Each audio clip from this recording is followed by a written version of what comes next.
Еділдің ұрықтары қайда тула, қайсар ұлан қайда тула, түрік қаны тулағанда түн қалмайды бұл ғаламда. Күннің көзі күлім қағып нұр шашады күллі адамға. Түрік қаны қайнағанда түн қалмайды айналады, күллі дүние дүр сілкінер күннің көзі жайнағанда.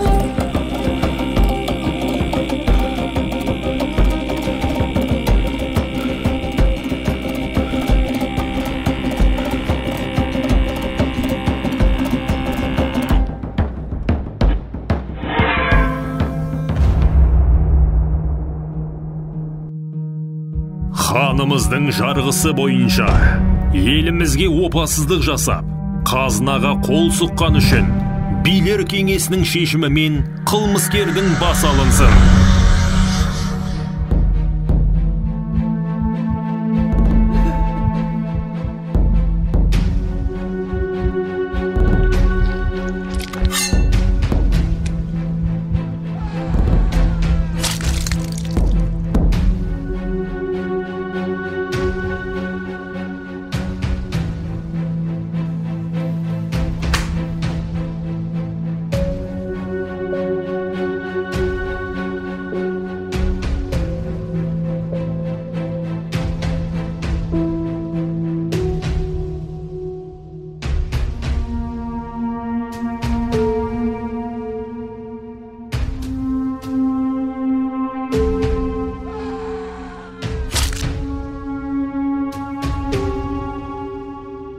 Ұрлық жасайтын қолың егіз, бірақ жауап беретін бас жалғыз.